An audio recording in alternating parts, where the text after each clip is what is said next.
as he begins his reign. King Charles III is facing criticism from some members of the public over the monarch's exemption from paying inheritance tax on the vast fortune left to him by Queen Elizabeth II. That as monarch, Charles will not be required to pay inheritance taxes on the late Queen's personal fortune or property has been called an absolute disgrace by the anti-monarchist group Republic, as Britain is currently in the midst of a cost-of-living crisis. Inflation in the UK hit 10.1% in July, its highest level in 40 years. In short, it's an absolute disgrace. There's no justification for it, Graham Smith, CEO of Republic, told Newsweek about the arrangement. This has been the case for quite some time that the monarch does not pay inheritance tax when they take the throne. There's absolutely no justification for allowing them to accumulate this enormous wealth. We just keep on throwing more money at them and they keep accumulating it while spending more of our money on their day-to-day costs, he continued. There needs to be a root and branch review of royal funding and they need to be brought into line with the same rules everyone else has to abide by.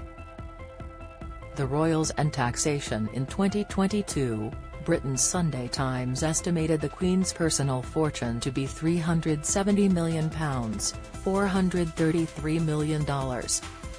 This wealth is separate from the institutional property associated with the monarch as head of state, which includes the crown jewels, palaces, royal collection artworks and public income from the government.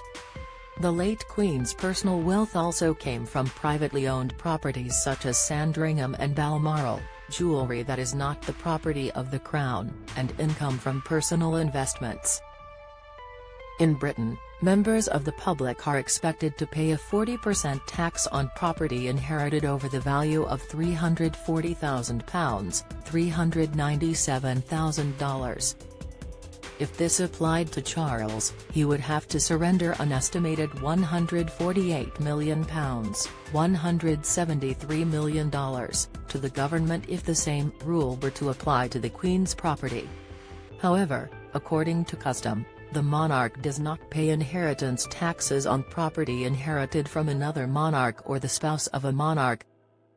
Though not written into law, in 1993 a Memorandum of Understanding was drawn up with the agreement of both the Queen and the Prime Minister at the time outlining the taxation of the sovereign.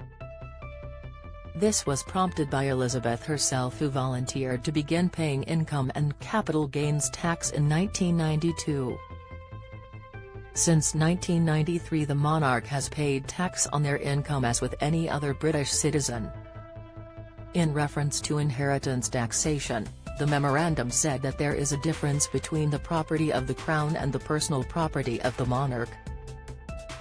It states that it would clearly be inappropriate for inheritance tax to be paid in respect of the assets held in trust for the Crown, while adding, in relation to assets which can properly be regarded as private, the arrangements provide that inheritance tax will not be paid on gifts or bequests from one sovereign to the next, but will be payable on gifts and bequests to anyone else.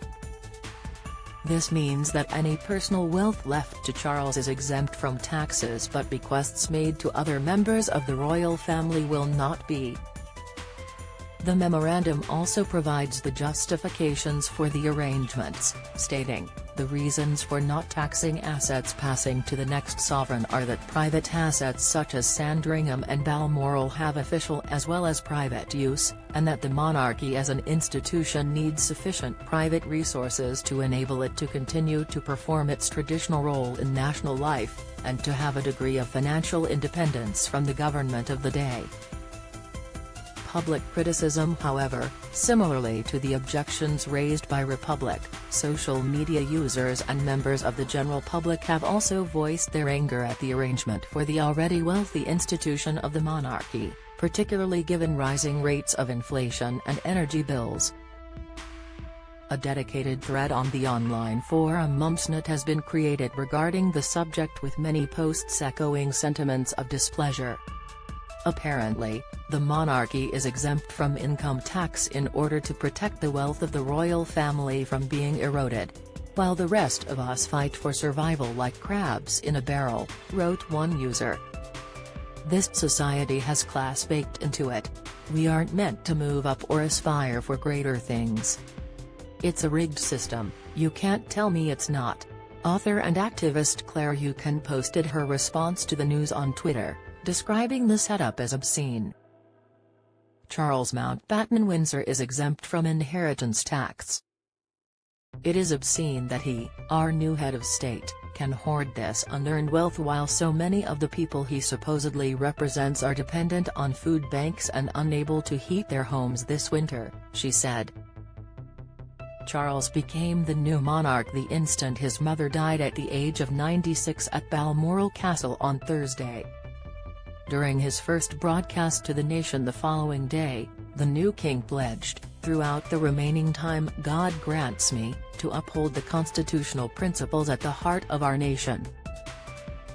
And wherever you may live in the United Kingdom, or in the realms and territories across the world, and whatever may be your background or beliefs, I shall endeavour to serve you with loyalty, respect and love, as I have throughout my life."